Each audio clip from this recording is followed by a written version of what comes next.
Assalamualaikum warahmatullahi wabarakatuh. Alhamdulillahi rabbil alamin. Wassalatu wassalamu ala asyrafil anbiya'i wal mursalin wa ala alihi wa sahbihi ajma'in. Pada kesempatan ini jumpa lagi dengan saya untuk menyampaikan pembahasan tentang fungsi organizing dalam administrasi dan manajemen pendidikan. Dalam pembahasannya akan diuraikan antara lain: 1. Pengertian organisasi, 2. Prinsip-prinsip organisasi, 3. Tipe atau bentuk organisasi. Untuk lebih jelasnya akan diuraikan satu persatu pembahasannya. 1. Pengertian organisasi. A. Secara statis, menurut Oteng Sutisna dalam bukunya Administrasi Pendidikan, Dasar Teoritis untuk Praktek Profesional, yang menyatakan organisasi adalah kegiatan menyusun struktur dan membentuk hubungan-hubungan agar diperoleh kesesuaian dalam usaha mencapai tujuan bersama. Selanjutnya, M. Ngalim Purwanto dalam bukunya Administrasi dan Supervisi Pendidikan, organisasi adalah aktivitas menyusun dan membentuk hubungan sehingga terjadi kesatuan usaha dalam mencapai maksud dan tujuan pendidikan. B. Secara dinamis, menurut Hadari Nawawi dalam bukunya Administrasi Pendidikan, organisasi adalah sistem kerjasama sekelompok orang untuk mencapai tujuan bersama. Selanjutnya, menurut Delianji dalam bukunya Administrasi Perkantoran Modern, organisasi adalah setiap sistem kerjasama yang dijalankan oleh sekelompok orang untuk mencapai tujuan tertentu. Yang kedua, prinsip-prinsip organisasi. Menurut J.R. Terry dalam bukunya Principle of Management, ia mengemukakan 7 asas organisasi, yaitu 1. Tujuan. Maksudnya adalah tujuan harus jelas bagi semua orang yang terlibat dalam usaha pencapaiannya.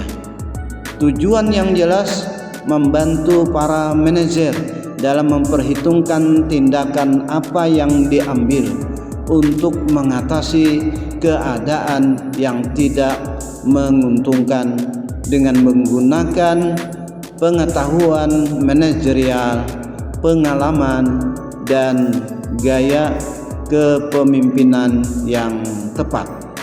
Seorang anggota organisasi harus mengetahui dan memahami secara tepat tujuan yang ingin dicapai oleh organisasi secara keseluruhan. Pemahaman ini berakibat pada A. Apa yang diharapkan organisasi dari mereka, B. Apa yang didapatkan dari mereka dari organisasi, C. Apakah tujuan organisasi dan tujuan pribadi sinkron atau tidak, D. Bila tidak sinkron, langkah-langkah penyesuaian apa yang mereka lakukan, E. Jika tidak tetap sinkron setelah penyesuaian, kemungkinan yang bersangkutan untuk meninggalkan organisasi dan bergabung dengan organisasi lain tetap terbuka. Yang kedua, pembagian kerja sama dengan division of work, yakni mengelompokkan tugas-tugas atau kegiatan yang sama atau bertalian dengan itu ke dalam suatu unit organisasi. Biasanya dikelompokkan berdasarkan fungsi, misal bagian keuangan, personalia, produk daerah, misalnya wilayah Kalimantan Selatan dan lain-lain. Yang ketiga, penempatan kerja, yakni usaha untuk mencari dan menempatkan seseorang dalam organisasi.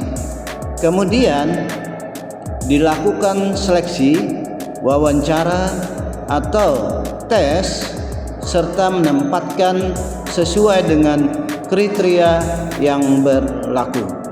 Kemudian dilakukan pengembangan dan pembinaan karir dalam organisasi. Yang keempat, wewenang dan tanggung jawab. Wewenang adalah kekuasaan atau hak untuk bertindak, untuk memerintah atau menimbulkan tindakan-tindakan dan dari orang lain. Tanggung jawab adalah kewajiban seorang individu untuk melaksanakan kegiatan yang telah ditetapkan dengan sebaik-baiknya dan sesuai dengan kecakapan. Wewenang yang dilaksanakan harus disertai dengan tanggung jawab atau adanya keseimbangan. Tidak boleh terjadi wewenang besar, tanggung jawab kecil atau sebaliknya. Yang kelima, pelimpahan atau pendelegasian wewenang. Pelimpahan wewenang ini disertai dengan pelimpahan tanggung jawab. Apabila tanggung jawab tidak dilaksanakan dengan baik, wewenang dapat ditarik kembali. Pelimpahan wewenang dapat dilakukan ke bawah, ke atas, dan ke samping. Yang keenam, rentangan wewenang atau pengawasan. Maksudnya kemampuan seseorang melakukan pengawasan selalu terbatas. Dengan keterbatasan ini, rentang pengawasan bersifat elastis.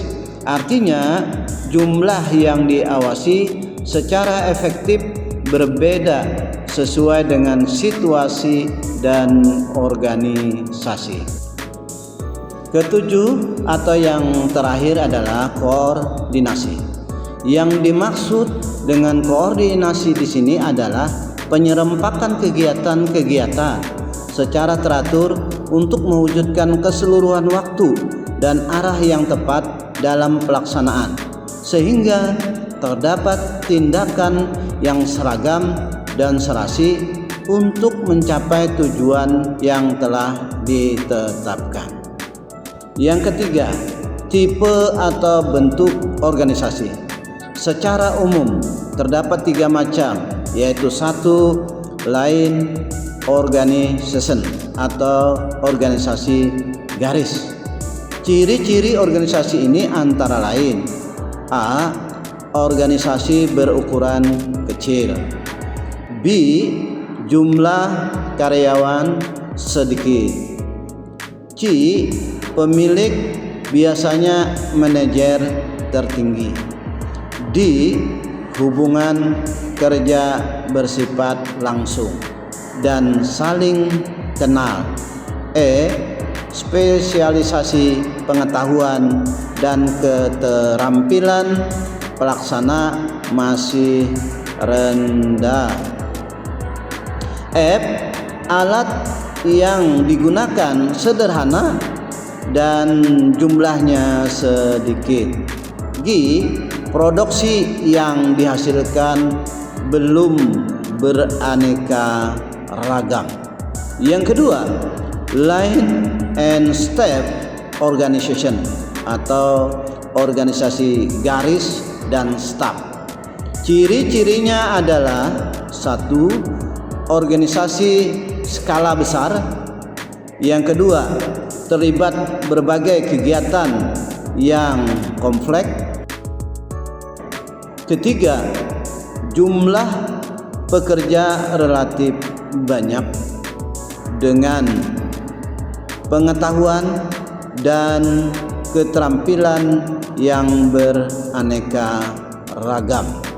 Yang keempat, hubungan kerja bersifat tidak langsung dan kadang lokasi berbeda. Yang kelima, tingkat spesialisasi manajerial dan teknis operasional yang tinggi dengan kegiatan yang beraneka ragam. Yang ketiga, fungsional organization atau organisasi fungsional.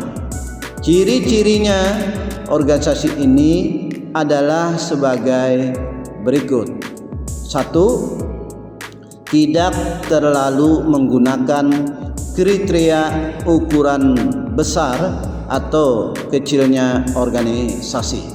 Yang kedua, kegiatan organisasi dilakukan oleh yang memiliki keahlian dengan tingkat spesialisasi yang tinggi.